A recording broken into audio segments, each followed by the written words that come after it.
어머니 비밀번호가 486이 맞죠? 죽을 날도 얼마 안 남은 노인네가 돈은 밝혀서 뭐하게? 좋은 말로 할 때 내놓으라고요. 효부 며느리라는 가면 뒤에 숨어 시어머니의 연금을 가로채고 치매 환자로 몰아 요양원에 버리려던 악질 며느리. 인치님들, 저희 어머니 치매가 심해지셔서 너무 마음이 아파요. 제가 끝까지 책임져야죠. 그게 가족이니까요. 다 찍혔지. 네가 한 짓, 이제 세상이 다 알게 될 거다. 그 치매 노인의 가슴엔 모든 진실을 담은 서늘한 칼날이 숨겨져 있었습니다. 치매 노인이라며 비웃던 며느리를 지옥 끝까지 밀어버린 시어머니의 치밀한 복수극. 지금 시작합니다. 사연 시작 전 어디에서 듣고 계신지 댓글로 알려주시면 그곳으로 건강과 행운이 채워지길 간절히 기원하겠습니다.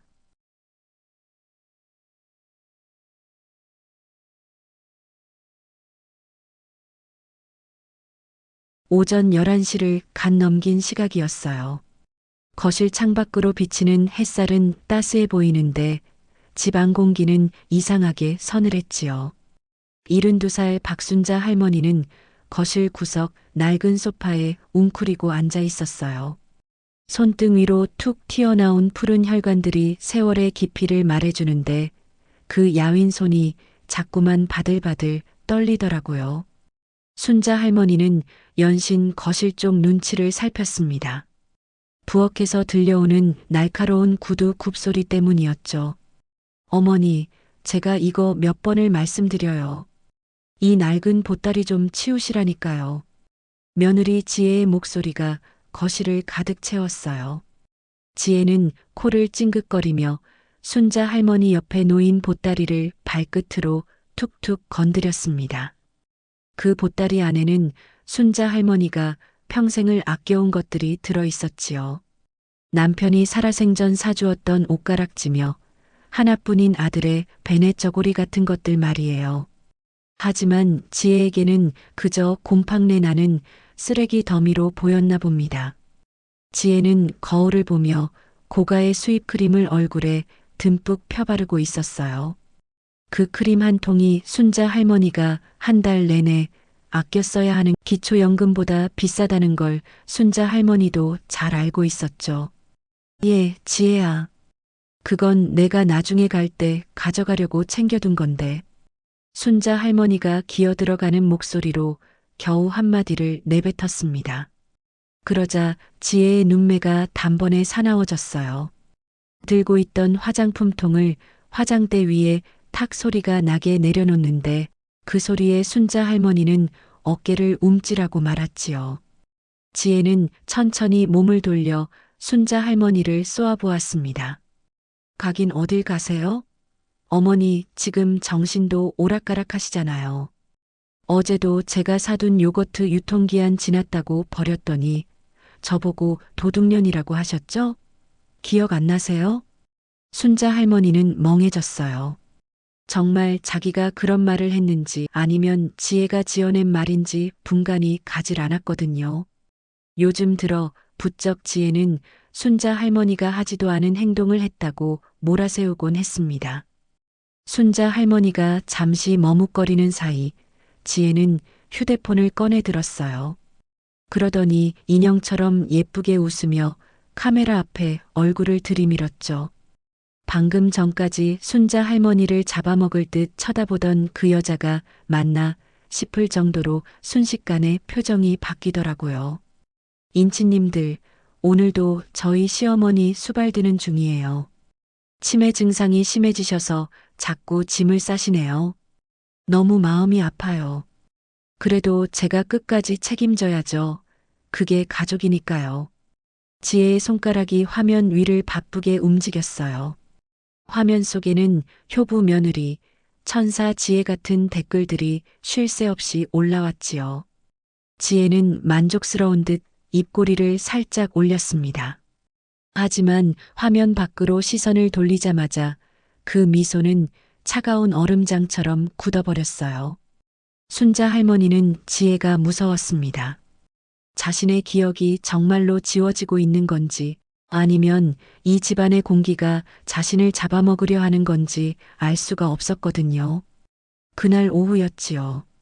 지혜는 순자 할머니의 방으로 들어와 대뜸 손을 내밀었습니다. 어머니, 기초연금 들어오는 통장 내놓으세요. 요즘 약값도 많이 들고 병원비도 만만치 않잖아요. 제가 관리해 드릴게요.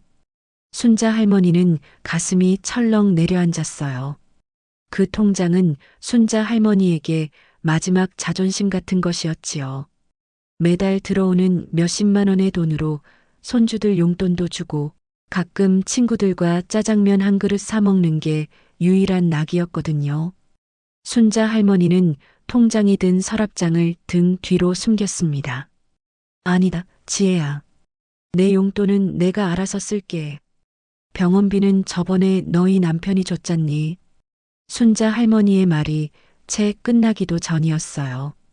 지혜가 순자 할머니의 팔을 낚아채듯 잡았습니다. 앙상하게 마른 순자 할머니의 팔등에 지혜의 손톱 자국이 깊게 박혔지요. 순자 할머니는 아픔보다 서러움이 먼저 밀려왔습니다. 지혜의 눈빛은 이미 순자 할머니를 시어머니가 아닌 돈 나올 구멍이 있는 낡은 물건처럼 취급하고 있었거든요. 어머니, 지금 고집 피우시는 거예요? 아범한테 제가 고생한다고 말 한마디 안 하는 거 아시죠? 조용히 내놓으세요. 아니면 진짜 요양원에 보내버릴 줄 아세요. 거기 가면 아무도 어머니 편 안 들어줘요. 거긴 진짜 미친 사람들만 있는 곳이라고요. 요양원이라는 말에 순자 할머니의 눈동자가 흔들렸어요. 텔레비전에서 보던 차가운 침대에 묶여 천장만 보고 누워있는 노인들의 모습이 머릿속을 스쳐 지나갔지요. 지혜는 그 기회를 놓치지 않았습니다.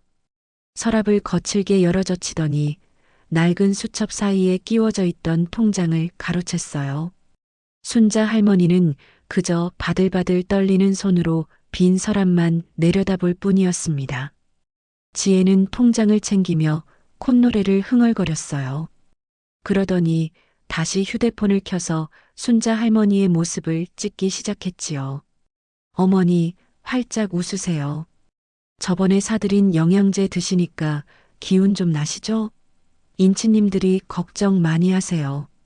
순자 할머니는 카메라 렌즈 너머의 지혜를 보았습니다. 그 렌즈 안에는 효부 며느리와 치매 걸린 시어머니의 애틋한 풍경이 담기고 있었지만 렌즈 밖의 현실은 시퍼런 칼날이 난무하는 전쟁터나 다름없었지요. 순자 할머니의 눈에서 눈물 한 방울이 툭 하고 떨어졌습니다. 지혜는 그 눈물을 보더니 오히려 반가운 듯 목소리를 높였어요. 어머, 우리 어머니 감동하셨나 봐요. 제가 더 잘할게요, 어머니. 그날 밤 순자 할머니는 어둠 속에서 홀로 천장을 바라보았습니다. 지혜가 가져간 통장에는 연금뿐만 아니라 아들이 몰래 쥐어준 쌈짓돈도 들어있었지요. 순자 할머니는 생각했습니다. 내가 정말 치매인 걸까? 아니면 저 아이가 나를 치매로 만들고 있는 걸까? 가슴 한구석이 꽉 막힌 듯 답답해서 숨이 잘 쉬어지지 않았어요. 그때였지요. 거실에서 지혜의 웃음소리가 들려왔습니다. 지혜의 웃음소리는 평소보다 훨씬 명랑하고 가벼웠어요. 순자 할머니는 숨을 죽이고 방문 틈으로 새어나오는 거실 불빛을 응시했지요. 거실에서는 지혜가 새로 산 명품 가방을 식탁 위에 올려두고 요리조리 살피고 있었거든요. 방금 전 순자 할머니의 손에서 빼앗아간 통장에서 돈을 인출해온 모양이었습니다. 지혜는 가방 손잡이를 쓰다듬으며 혼잣말을 중얼거렸어요. 어휴, 이 가죽 냄새. 역시 비싼 게 좋긴 좋네. 노인네 연금이랑 아범이 주는 생활비 좀 합치니까 금방이잖아.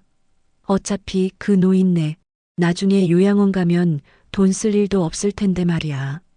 순자 할머니는 그 말을 듣는 순간 심장이 덜컥 내려앉는 기분이었어요. 며느리 지혜는 이미 순자 할머니를 이 집 사람이 아닌 처리해야 할 짐짝으로 여기고 있었던 거죠. 순자 할머니는 떨리는 몸을 겨우 추스르며 이불을 머리 끝까지 뒤집어 썼습니다. 하지만 지혜의 목소리는 벽을 타고 들어와 순자 할머니의 귓가를 집요하게 파고들었지요. 다음 날 아침 식탁 분위기는 여느 때보다 더 살벌했습니다. 아들 민석이 출근 준비를 하며 넥타이를 매고 있을 때였죠. 지혜는 정성스럽게 차린 토스트와 샐러드를 내놓으며 민석의 곁으로 다가갔어요. 평소에는 아침도 잘 안 차려주던 지혜가 웬일인가 싶어 민석도 의아한 표정이었지요. 여보, 나 어제 어머니 모시고 병원 다녀왔는데 선생님이 그러시더라고요. 어머니 증세가 생각보다 빠르게 진행되고 있대요. 어제도 낮에 갑자기 소리를 지르시면서 나를 도둑 취급하시는데 나 정말 가슴이 무너지는 줄 알았어. 지혜는 금방이라도 울음을 터뜨릴 것 같은 표정으로 민석의 팔을 붙잡았습니다. 순자 할머니는 부엌 문틀 뒤에 서서 그 광경을 지켜보고 있었어요. 혀끝까지 그건 거짓말이다라는 말이 차올랐지만 선뜻 나설 수가 없었지요. 어제 지혜가 보여준 그 서늘한 눈빛이 떠올랐거든요. 민석은 미간을 찌푸리며 부엌 쪽을 바라보았습니다. 마침 문 뒤에서 머뭇거리고 있던 순자 할머니와 눈이 마주쳤죠. 민석의 눈에는 걱정보다는 피로함이 가득해 보였어요. 어머니, 정말 그러셨어요? 지혜가 어머니 수발 드느라 얼마나 고생하는데 그러세요. 제발 정신 좀 차려보세요. 아들의 그 차가운 한마디는 순자 할머니의 가슴에 대못을 박는 것 같았습니다. 내 아들만큼은 내 편이 되어줄 줄 알았는데 아들은 이미 지혜가 만들어 놓은 치매 노인이라는 프레임에 갇혀 순자 할머니를 바라보고 있었던 거예요. 지혜는 민석의 뒤에서 순자 할머니를 향해 입꼬리를 살짝 올리며 비웃음을 날렸습니다. 그 미소는 마치 거봐요. 누가 어머니 말을 믿겠어요? 라고 속삭이는 것 같았지요. 민석이 출근하자마자 지혜의 태도는 돌변했습니다. 식탁 위에 차려졌던 음식들을 싱크대에 거칠게 쏟아버리더니 순자 할머니 앞에 굳어버린 찬밥 한 덩이와 쉰 냄새가 약간 나는 김치 한 보울을 내밀었어요. 아범 앞이라고 유세 떨지 마세요. 어머니는 이거면 충분하잖아요. 그리고 오늘 오후에 손님들 오기로 했으니까 방구석에서 한 발짝도 나오지 마세요. 퀴퀴한 냄새 난다고 동네 사람들한테 망신당하기 싫으니까. 순자 할머니는 숟가락을 들 힘조차 없었습니다. 밥알이 모래알처럼 까끌까끌하게 느껴졌지요. 지혜는 거실에서 신나게 청소기를 돌리며 콧노래를 불렀고 순자 할머니는 창고 같은 작은 방에 갇혀 홀로 시간을 보내야 했습니다. 창밖으로는 아이들의 웃음소리가 들려오는데 순자 할머니의 방 안은 죽은 듯 고요하기만 했어요. 그날 오후 지혜의 말대로 동네 주부 몇 명이 집으로 찾아왔습니다. 지혜는 화사한 원피스로 갈아입고 사람들에게 차와 디저트를 대접했지요. 방 안에서 문틈으로 밖을 보던 순자 할머니는 지혜가 사람들에게 자신의 험담을 늘어놓는 것을 들었습니다. 어머, 말도 마세요. 저희 시어머니 치매가 보통이 아니에요. 제가 어제는 명품 백선물을 해드렸는데 그것도 모르고 어디다 숨겨두셨다니까요. 제가 이렇게 지극정성인데 사람 마음도 몰라주시고. 사람들은 지혜를 보며 세상에 이런 며느리가 어디 있느냐. 지혜 씨는 전생의 천사였나 바라며 칭찬을 아끼지 않았습니다. 지혜는 짐짓 부끄러운 척 고개를 숙이며 눈가를 훔치는 신용까지 했지요. 순자 할머니는 억울해서 미칠 것만 같았습니다.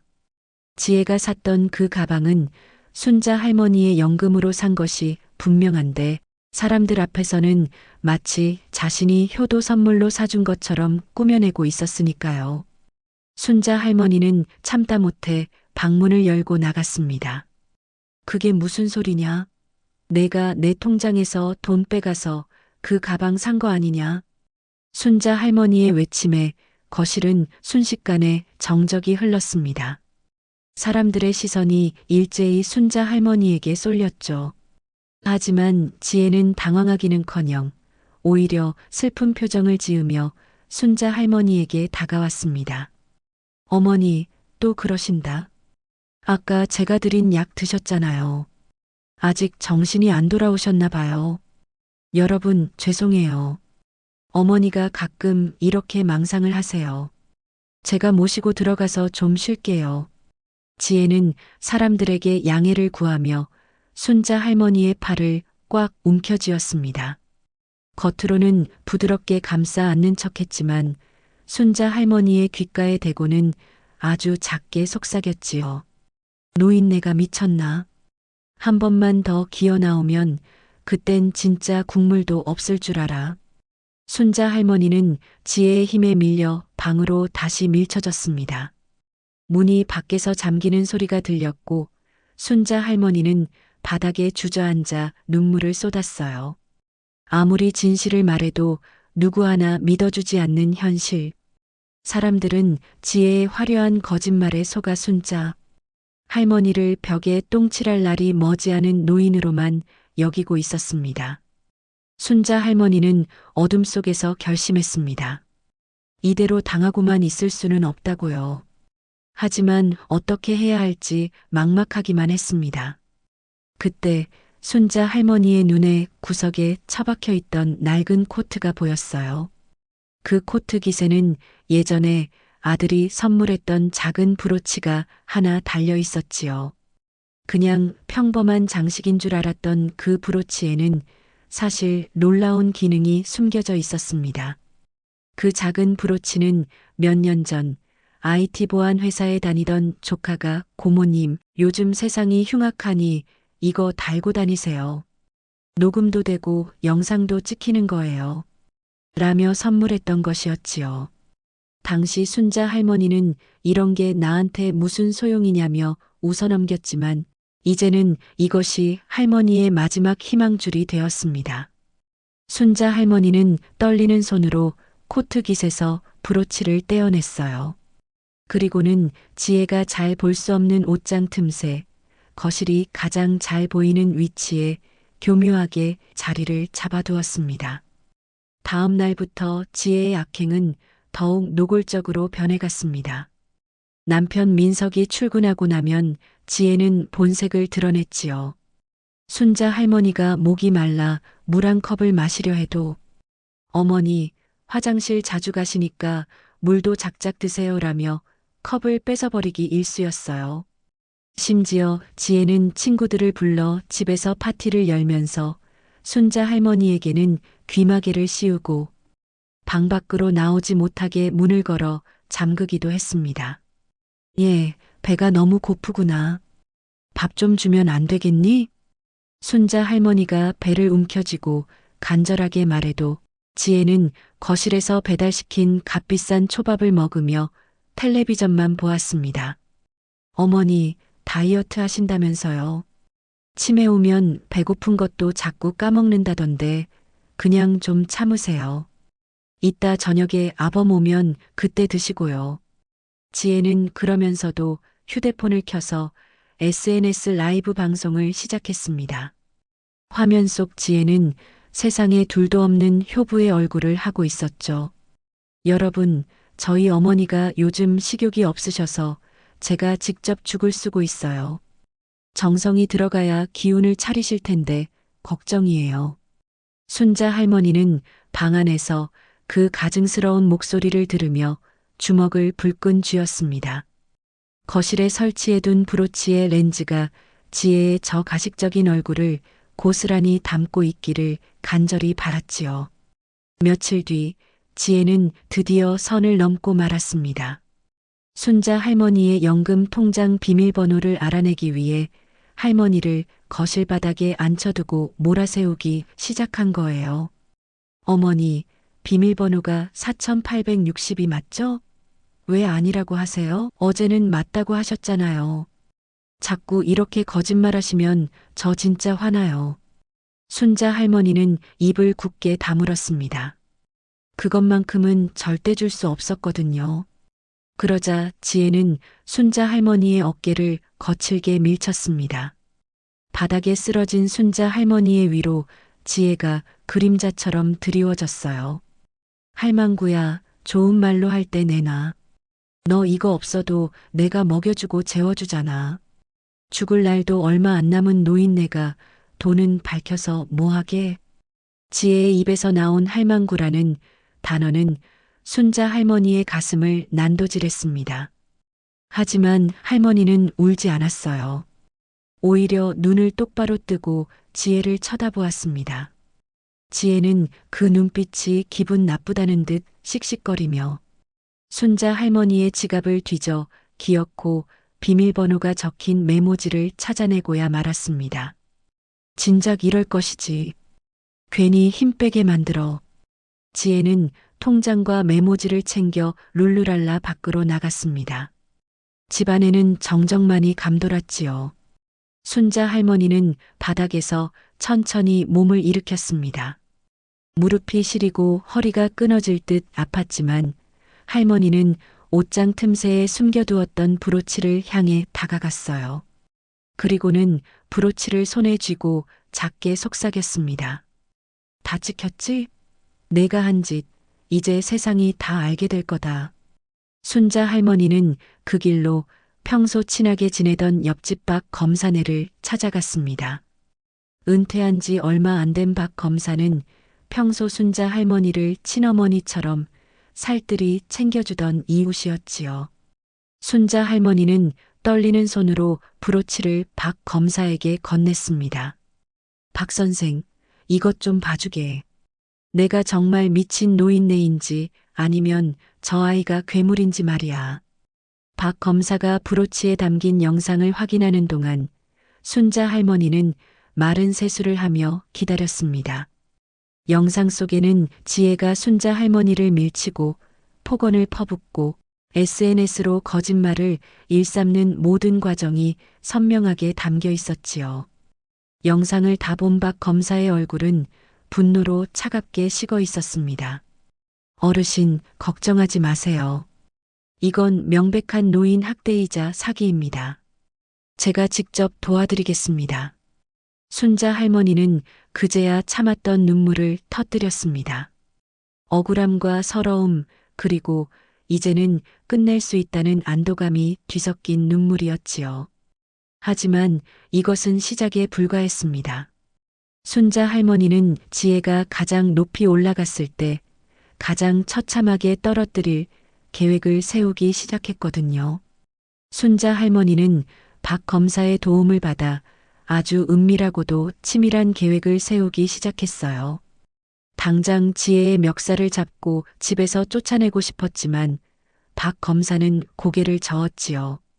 어르신, 이런 사람은 한 번에 완전히 무너뜨려야 합니다. 스스로 판 함정에 스스로 빠지게 만들어야죠. 그 말에 순자 할머니는 차오르는 분노를 꾹 눌러 담고 다시 그 지옥 같은 집으로 발걸음을 옮겼습니다. 집에 돌아온 순자 할머니는 전보다 더 치매 놓인 연기에 몰입하기 시작했어요. 지혜가 무슨 말을 해도 멍한 눈으로 허공을 바라보거나 엉뚱한 대답을 늘어놓았지요. 지혜는 그런 순자 할머니를 보며 승리의 미소를 지었습니다. 이제 정말 다 됐구나. 조만간 요양원에 쳐넣기만 하면 되겠다라고 생각했을 거예요. 그 무렵 지혜는 자신의 SNS 팔로워가 50만 명을 돌파했다며 잔뜩 들떠 있었습니다. 효부 며느리의 일상이라는 컨셉이 대박이 터진 거죠. 지혜는 이 기세를 몰아 대형 광고 협찬을 따내려 혈안이 되어 있었어요. 순자 할머니는 지혜가 거실에서 광고주와 통화하는 내용을 몰래 엿들었습니다. 네, 이사님. 저희 어머니요? 그럼요. 제가 세상에서 제일 사랑하는 분인걸요. 이번 광고 촬영 때 어머니랑 같이 출연하는 거 문제 없습니다. 어머니도 좋아하실 거예요. 전화를 끄는 지혜는 순자 할머니의 방으로 들이닥쳤습니다. 그러더니 할머니의 손을 덥석 잡고 가식적인 웃음을 흘렸지요. 어머니, 운 좋으신 줄 아세요. 이번에 화장품 광고 모델로 나가게 됐거든요. 어머니는 그냥 옆에서 웃으면서 제가 발라주는 크림만 바르면 돼요. 아셨죠? 이거 잘 되면 어머니 맛있는 거 사드릴게. 순자 할머니는 속으로 코웃음을 쳤지만 겉으로는 침을 약간 흘리며 어버버 하는 소리만 냈습니다. 지혜는 에휴, 더러워라며 얼른 손을 떼고는 물티슈로 자기 손을 박박 닦아냈지요. 순자 할머니는 그 모습을 보며 다짐했어요. 내가 그토록 소중히 여기는 그 가짜 인생, 내가 직접 무너뜨려 주겠다고 말이에요. 드디어 광고 촬영 날이 밝았습니다. 촬영 장소는 지혜가 평소 공을 들여 꾸며놓은 집 거실이었어요. 화려한 조명과 카메라들이 설치되고 광고주와 스태프들이 집안을 가득 채웠지요. 지혜는 세상에서 가장 우아한 모습으로 단장을 하고 순자 할머니 곁에 앉았습니다. 어머니, 제가 아까 말씀드린 대로만 하세요. 자, 큐. 감독의 신호가 떨어지자 지혜는 눈에 눈물을 글썽이며 순자 할머니의 손등에 크림을 발라주기 시작했습니다. 어머니, 평생 고생만 하신 이 손 이제 제가 예쁘게 가꿔드릴게요. 사랑해요, 어머니. 그 소름 끼치는 대사를 내뱉는 지혜를 보며 순자 할머니는 기회를 노렸습니다. 지혜가 크림을 바르며 카메라를 향해 환하게 웃는 그 찰나 순자 할머니는 갑자기 지혜의 손을 팍 하고 쳐냈어요. 크림통이 바닥으로 나뒹굴고 현장은 순식간에 찬물을 끼얹은 듯 조용해졌지요. 아이고, 도둑년아. 내 돈 내놔라. 내 연금 통장 내놔. 순자 할머니는 미리 연습한 대로 소리를 지르며 지혜의 머리채를 잡는 신용을 했습니다. 당황한 지혜는 카메라 앞에서 본색을 감추느라 쩔쩔맸지요. 어머니, 왜 이러세요? 약 드실 시간 지나서 그러시는구나. 여러분 죄송해요. 어머니가 갑자기 증세가 심해지셔서.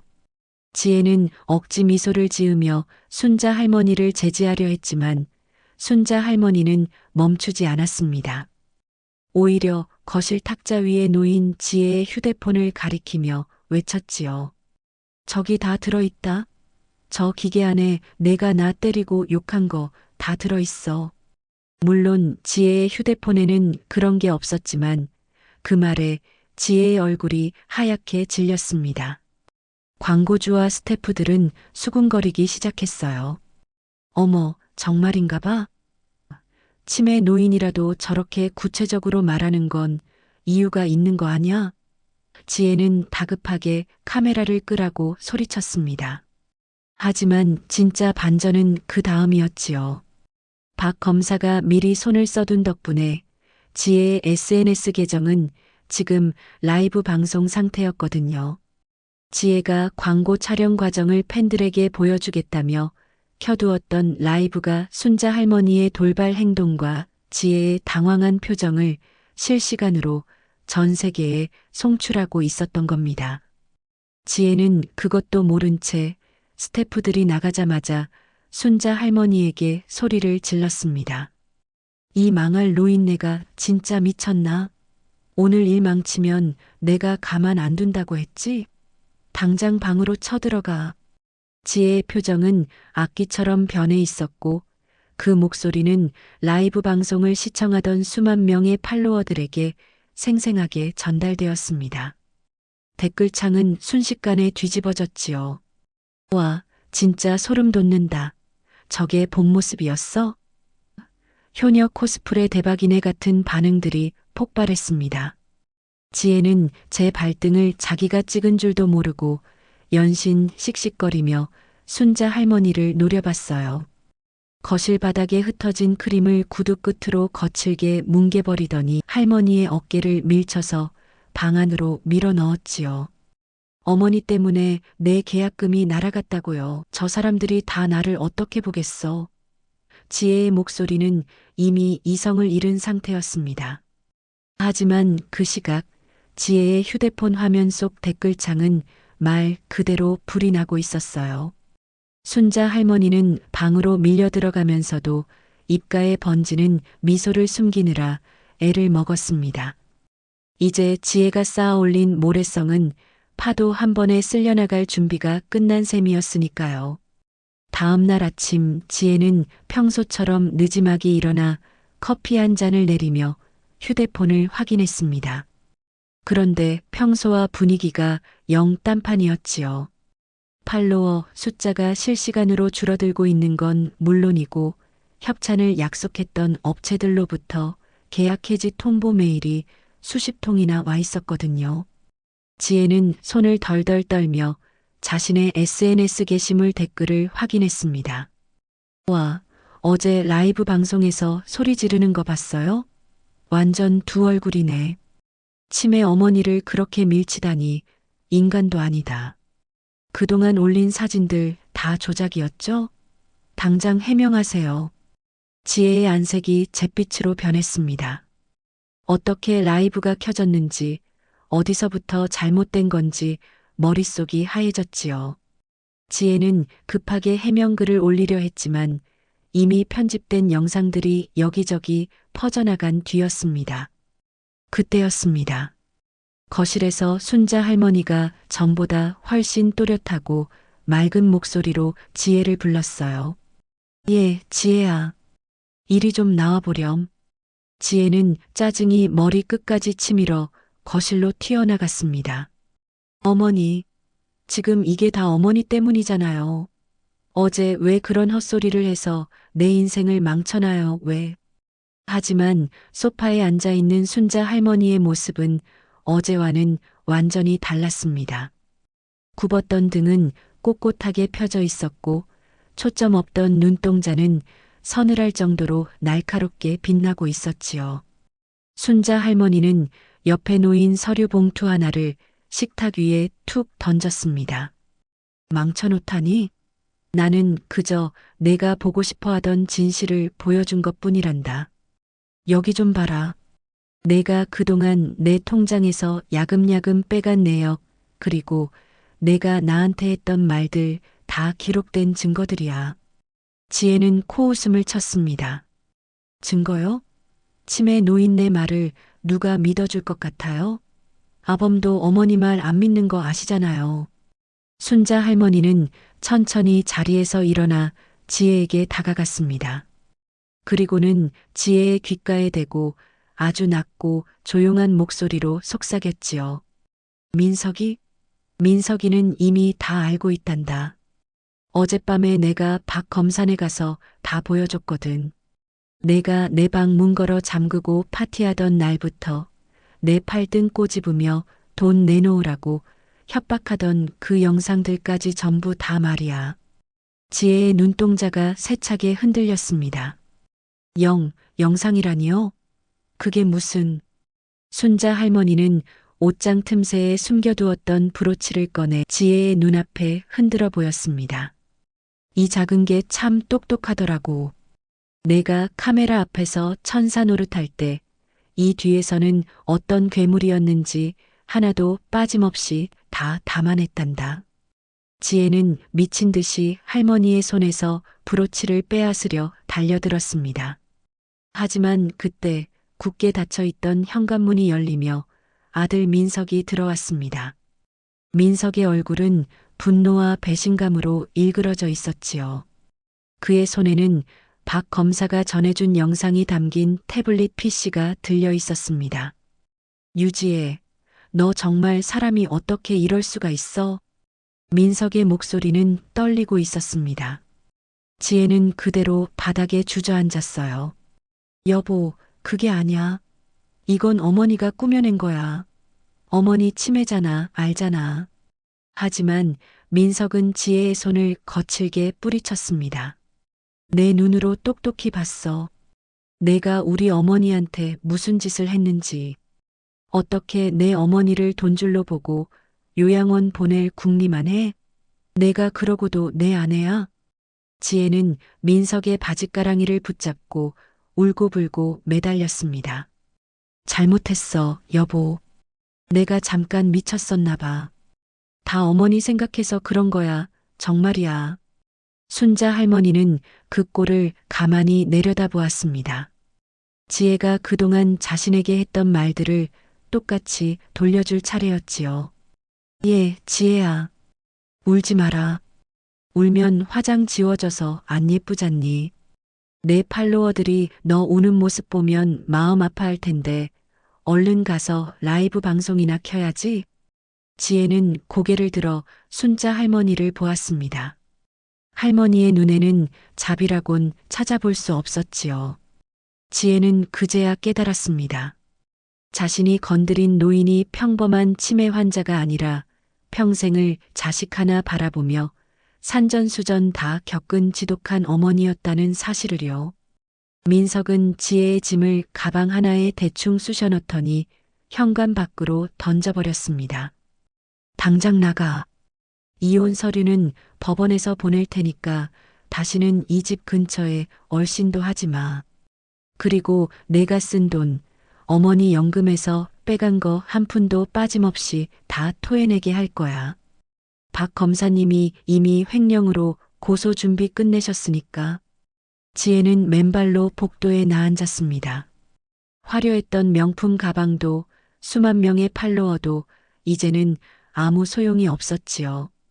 복도 벽에 붙은 거울 속의 지혜는 자신이 그토록 무시하던 냄새나고 초라한 노인보다 더 비참한 몰골을 하고 있었습니다. 순자 할머니는 닫히는 현관문 너머로 지혜의 비명 섞인 통곡 소리를 들으며 식탁 위에 놓인 따뜻한 물 한 잔을 천천히 마셨습니다. 목구멍을 타고 내려가는 물이 그렇게 시원할 수가 없었지요. 식탁 위에 놓인 물잔을 내려놓는 순자 할머니의 손은 더 이상 떨리지 않았어요. 아들 민석은 거실 소파에 털썩 주저앉아 머리를 감싸쥐었지요. 믿었던 아내에게 배신당했다는 충격과 제 어머니가 겪었을 지옥 같은 시간을 이제야 알았다는 죄책감이 아들을 짓누르고 있었습니다. 어머니, 정말 죄송해요. 제가 눈이 멀어서 제 마누라 말만 믿고 어떻게 저런 괴물이랑 한 집에 살았는지 제 자신이 너무 밉습니다. 민석의 눈에서 후회의 눈물이 뚝뚝 떨어졌어요.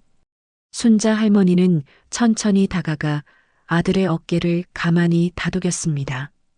원망이 없었던 건 아니지만 결국 이 사달을 끝낸 것도 아들의 결단이었으니까요. 하지만 순자 할머니는 여기서 멈출 생각이 없었습니다. 지혜가 저지른 죗값은 이제부터 시작이었거든요. 그날 밤 지혜는 친정 집으로 쫓겨가서도 정신을 못 차리고 있었지요. 어떻게든 여론을 돌려보려고 휴대폰을 붙잡고 글을 올리기 시작했습니다. 여러분, 사실은 제가 시어머니의 치매 증상 때문에 너무 힘들어서 순간적으로 화를 참지 못한 거예요. 영상은 악의적으로 편집된 겁니다. 저도 피해자예요. 지혜는 이 글을 올리면 동정표가 생길 줄 알았나 봅니다. 하지만 이미 박 검사가 준비해둔 진짜 폭탄이 터질 준비를 마친 상태였지요. 박 검사는 지혜가 SNS에 올렸던 사진들 중 순자 할머니에게 사줬다며 자랑했던 명품 가방과 보석들이 사실은 순자 할머니의 비상금과 연금을 횡령해서 산 것이라는 증거를 커뮤니티에 공개해버렸습니다. 심지어 지혜가 어머니를 위한 건강식단이라며 올렸던 사진 속 음식을 찍고 난 뒤 실제로는 순자 할머니에게 쉰 김치와 찬밥만 줬다는 사실을 증명하는 브로치 영상의 원본까지 함께 올라왔지요. 사람들은 지혜의 가식에 경악을 금치 못했습니다.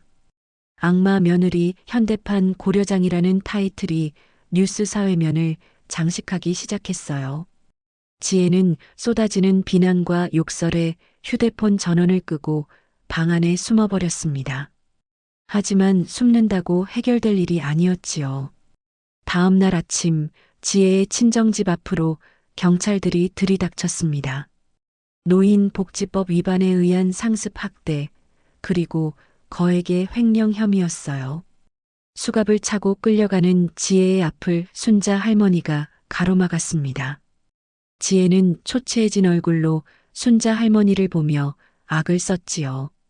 이게 다 노인네 당신 때문이야. 당신만 없었어도 내 인생은 완벽했다고.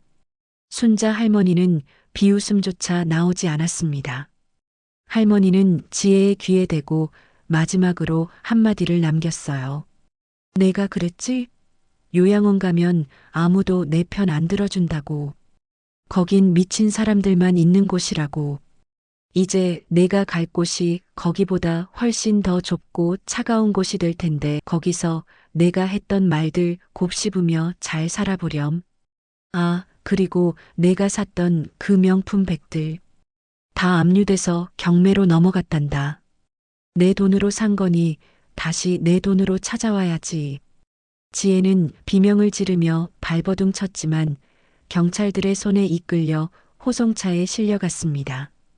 지혜가 그토록 사랑하던 세상의 시선은 이제 조롱과 비난으로 바뀌어 그녀를 영원히 따라다닐 낙인이 되었지요. 모든 폭풍이 지나간 뒤 순자 할머니는 다시 평화로운 아침을 맞이했습니다. 아들 민석은 사죄하는 마음으로 매일 퇴근길에 어머니가 좋아하는 간식을 사오고 주말마다 어머니를 모시고 교회로 나들이를 나갔어요. 순자 할머니는 거실 창가에 앉아 화분에 물을 주었습니다. 햇살이 눈부시게 쏟아지는 거실은 이제 더 이상 서늘하지 않았지요. 할머니는 가슴에 달린 브로치를 만져보았습니다. 사람들은 할머니를 가엾은 치매 노인이라 생각했지만 순자 할머니는 누구보다 또렷한 정신으로 세상을 보고 있었습니다. 사람 무서운 줄 알아야지. 그렇고 말고. 지혜가 호송차에 실려가고 집안에 다시 평화가 찾아온 줄 알았건만 세상 일이라는 게 그리 호락호락하지 않았어요.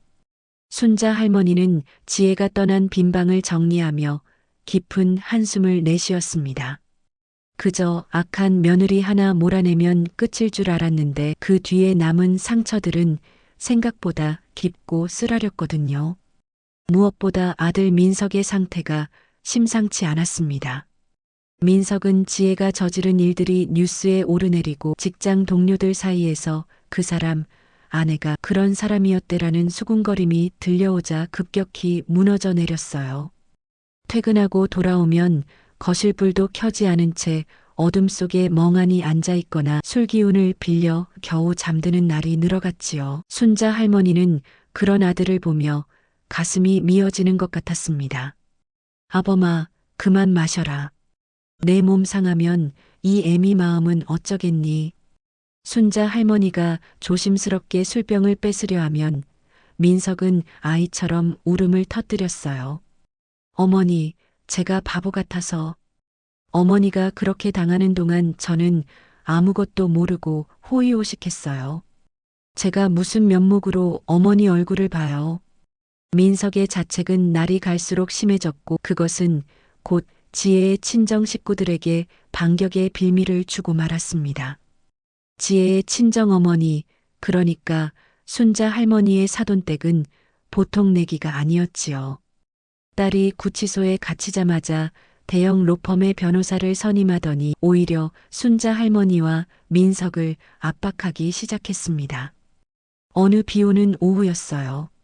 사돈댁이 건장한 남자들과 함께 순자 할머니의 집으로 들이닥쳤습니다. 그들의 손에는 법원에서 온 서류 뭉치가 들려 있었지요. 사부인, 참 독하시네요. 우리 지혜가 좀 철이 없어서 그랬기로써니 어떻게 제 남편이랑 시어머니를 고소해요? 이거 보세요. 우리 지혜 명예훼손에 강압적인 증거 수집으로 맞고소 들어갔습니다. 사돈댁은 거실 한복판에 다리를 꼬고 앉아 거드름을 피웠습니다. 적반하장도 유분수지, 딸이 저지른 학대 영상이 온 세상에 퍼졌는데도 눈 하나 깜짝 안 하더라고요. 오히려 순자 할머니가 치매라는 점을 이용해서 정신이 온전치 않은 노인이 조작한 영상이라며 몰아붙였습니다. 그리고 이 집, 우리 지혜랑 아범이랑 같이 마련한 거잖아요. 재산 분할 신청했으니까 조만간 이 집 비워줘야 할 거예요. 노인네가 있을 곳은 여기가 아니라 진짜 요양원인 것 같은데 우리가 아주 좋은 곳으로 알아봐 드릴 테니까 걱정 마세요.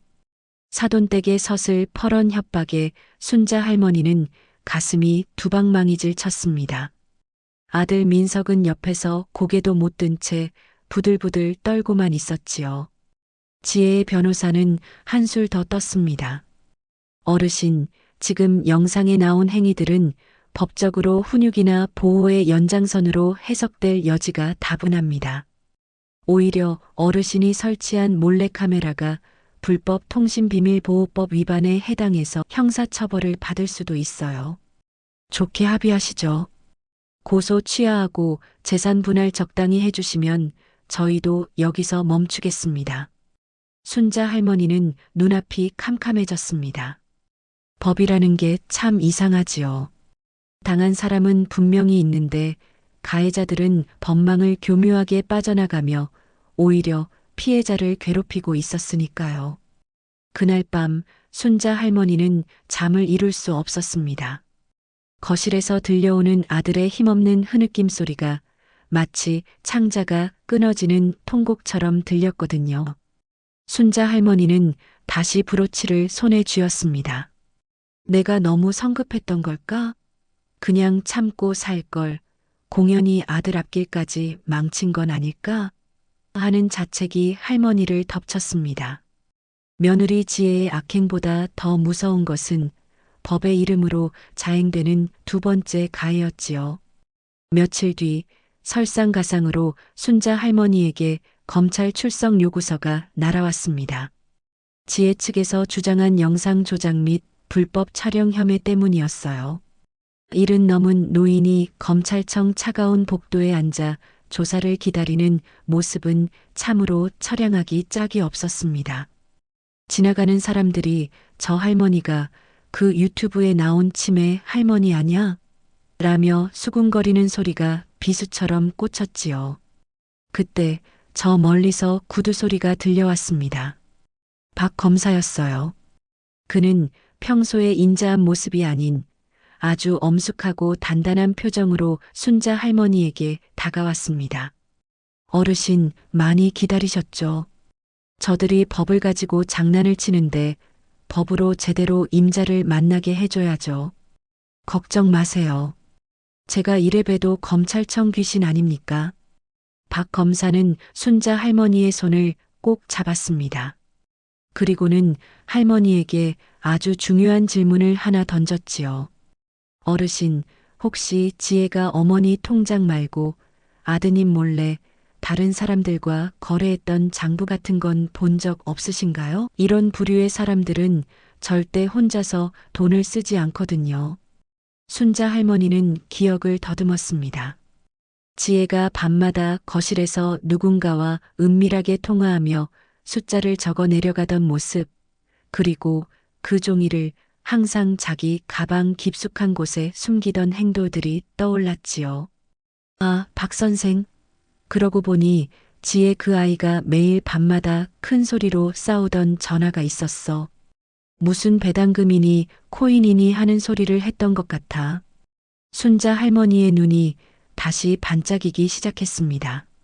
지혜의 악행은 단순한 고부 갈등을 넘어 더 큰 범죄의 늪에 발을 담그고 있었던 것이지요.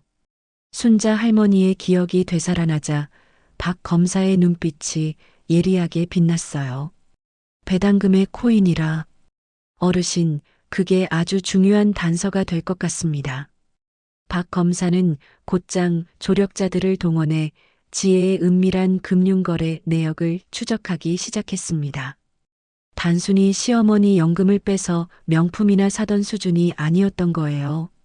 지혜는 시댁의 재산과 아들 민석이 공들여 모은 적금, 심지어 사채까지 끌어다 불법 가상화폐 리딩방에 쏟아붓고 있었던 겁니다.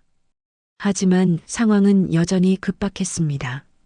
지혜의 친정 식구들은 매일같이 집으로 찾아와 행패를 부렸지요.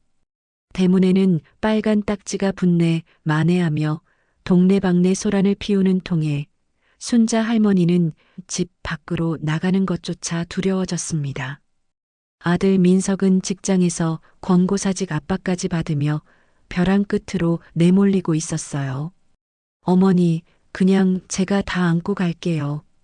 집도 주고 돈도 주고 그냥 다 끝내고 싶어요. 민석이 거실 바닥에 주저앉아 멍하니 천장만 바라보며 말했습니다. 목소리에는 삶의 의욕이라곤 한 줌도 남아있지 않았지요. 순자 할머니는 그런 아들의 등을 찰싹 때렸습니다. 이놈아, 정신 차려라. 내가 무너지면 저 악기 같은 것들이 웃으면서 우리 집을 집어삼킬 텐데 내가 그러면 쓰나? 애미가 눈 시퍼렇게 뜨고 살아있다. 절대 안 뺏긴다. 순자 할머니는 평생 모은 쌈짓돈을 털어 박 검사가 알려준 자료들을 수집하기 시작했습니다. 지혜가 쓰레기통에 버렸던 영수증 조각 하나, 밤마다 몰래 통화하던 통화 기록들. 순자 할머니는 돋보기를 쓰고 밤새도록 그 파편들을 맞추어 나갔지요. 눈은 침침하고 허리는 끊어질 듯 아팠지만 여기서 물러서면 내 아들이 죽는다는 일념 하나로 버텼습니다. 그러던 어느 날 결정적인 기회가 찾아왔습니다. 구치소에 있던 지혜가 건강상의 이유로 구속집행정지를 신청해 잠시 풀려나 친정집에 머물게 된 것이었죠. 지혜는 풀려나자마자 반성은커녕 SNS에 다시 글을 올리며 피해자 코스프레를 이어갔습니다. 진실은 승리합니다. 억울하게 갇혀있던 시간 동안 저를 믿어주신 분들 감사합니다. 곧 그 노인네의 실체를 밝히겠습니다. 지혜의 뻔뻔함은 하늘을 찔렀습니다. 그녀는 친정 식구들과 함께 승전보라도 울리듯 값비싼 레스토랑에서 파티를 여는 사진까지 올렸지요. 순자 할머니는 그 사진을 보며 입술을 지그시 깨물었습니다. 그래, 실컷 웃어더라. 그 웃음이 곡소리가 되는 건 한순간이니까. 박 검사는 지혜가 불법 리딩방의 운영진과 결탁해 다른 투자자들의 돈까지 가로챈 정황을 포착했습니다. 지혜는 단순한 투자자가 아니라 효부 며느리라는 이미지를 이용해 수많은 노인들에게 접근해서 사기를 쳤던 모지책이었던 거예요. 피해 노인들 중에는 순자 할머니의 친구들도 여럿 포함되어 있었습니다. 순자 할머니는 직접 발로 뛰었습니다. 평소 친하게 지내던 노인정 친구들을 한 명 한 명 찾아가 지혜에게 당한 피해 사실을 확인했지요. 순자 씨, 나도 그 며느리가 시키는 대로 돈을 넣었는데 연락이 안 돼. 친구들의 하소연을 들으며 순자 할머니는 주먹을 꽉 쥐었습니다. 지혜는 순자 할머니를 치매로 몰아세우며 뒤에서는 할머니의 인맥을 이용해 사기 행각을 벌이고 있었던 겁니다. 사건의 규모는 커졌고 이제는 단순한 고부 갈등이 아닌 거대 경제 범죄로 번졌습니다. 하지만 지혜 측 변호인단은 여전히 강력했습니다. 그들은 순자 할머니의 증언을 치매 환자의 망상으로 치부하며 모든 증거를 부인했지요. 결전의 날이 다가왔습니다. 법정으로 향하는 순자 할머니의 발걸음은 무거웠지만 당당했습니다. 지혜는 화려한 옷차림에 선글라스까지 끼고 법원에 나타났어요. 취재진들 앞에서 여전히 피해자인 척 눈물을 훔치는 연기를 잊지 않았지요. 사부인, 오늘이 마지막인 줄 아세요. 이 재판 끝나면 무고죄로 바로 감옥 가실 테니까. 사돈댁이 순자 할머니의 어깨를 치며 지나갔습니다.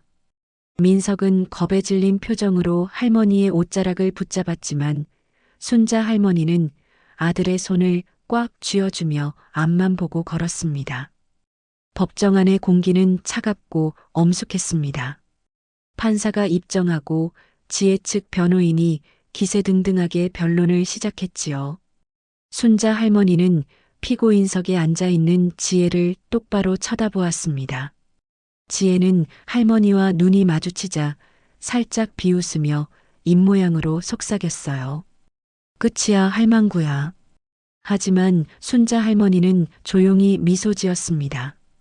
박 검사가 법정에 들어서며 커다란 서류 가방을 열었거든요. 그 안에는 지혜가 그토록 숨기고 싶어 했던 리딩방 운영진과 나눈 은밀한 대화 내역과 해외로 빼돌리려 했던 비자금 통장 사본이 가득 들어 있었습니다. 무엇보다 가장 강력한 무기는 따로 있었습니다. 순자 할머니가 치매 연기를 하며 지혜의 방 청소를 해주는 척하며 찾아냈던 지혜의 비밀 수첩이었지요. 거기엔 지혜가 누구에게 얼마를 사기쳤는지, 그리고 시어머니를 어떻게 요양원에 강제 입원시킬 계획이었는지 상세하게 적힌 범죄일지가 담겨 있었습니다. 법정의 모든 시선이 박 검사가 들어올린 낡은 수첩에 쏠렸습니다. 지혜의 안색이 순식간에 흑빛으로 변했지요. 그 수첩은 지혜가 가장 안전하다고 믿었던 침대 매트리스 깊숙한 곳에 숨겨두었던 것이었거든요. 지혜는 입술을 바르르 떨며 변호인의 소매를 붙잡았지만 변호인조차 수첩의 내용을 확인하더니 당혹스러운 듯 고개를 돌려버렸습니다. 존경하는 재판장님, 박 검사의 목소리가 법정에 웅장하게 울려 퍼졌습니다. 이 수첩에는 피고인 유지혜가 피해자 박순자 어르신을 어떻게 가스라이팅하고 정신질환자로 몰아 재산을 가로채려 했는지 그 사악한 계획이 분 단위로 기록되어 있습니다. 또한 어르신의 인맥을 이용해 주변 노인들의 쌈짓돈 15억 원을 가로챈 불법 리딩방의 운영 구조까지 상세히 적혀 있죠. 지혜는 자기도 모르게 자리에서 벌떡 일어났습니다. 거짓말이야. 저 노인네가 내 방에 몰래 들어와서 훔친 거라고요. 절도예요, 절도. 지혜의 악에 바친 고함에 판사가 엄하게 법봉을 두드렸습니다. 순자 할머니는 그 소란 속에서도 미동도 없이 지혜를 응시했지요. 마치 폭풍의 눈처럼 고요하고도 서늘한 눈빛이었습니다. 박 검사는 수첩의 한 페이지를 빔 프로젝터 화면에 띄웠습니다. 거기엔 지혜의 필체로 이렇게 적혀 있었지요. 6월 15일 노인네 약에 수면제 섞음. 헛것 보인다고 하면 바로 요양원 입원 서류 사인 가능. 법정 안은 경악 섞인 웅성거림으로 가득 찼습니다. 아들 민석은 화면을 보자마자 짐승 같은 울음을 터뜨리며 바닥에 주저앉고 말았지요. 유지혜, 내가 어떻게 내 어머니한테. 민석의 절규가 법정을 메웠지만 지혜는 오히려 독이 바짝 오른 뱀처럼 눈을 희번덕거렸습니다. 그게 뭐, 내가 이 집에서 식모살이 하면서 그 정도도 못해? 나도 내 인생 살고 싶었다고. 저 노인네가 죽지도 않고 버티니까 내가 그런 거 아냐? 지혜의 본색이 드러나는 순간이었습니다. 그토록 SNS에서 연기하던 효부의 가면이 산산조각 나 바닥에 뒹굴었지요. 지혜의 친정 식구들은 이미 전세가 기운 것을 눈치채고 슬그머니 법정 밖으로 몸을 피하려 했지만 미리 대기하고 있던 수사관들이 그들의 앞을 막아섰습니다. 공범 혐의였지요. 순자 할머니는 천천히 자리에서 일어났습니다. 그리고 판사를 향해 고개를 숙인 뒤 피고인석의 지혜를 향해 걸어갔습니다. 법정 경위들이 제지하려 했지만 할머니의 기세가 워낙 단호해 아무도 쉽게 손을 대지 못했지요.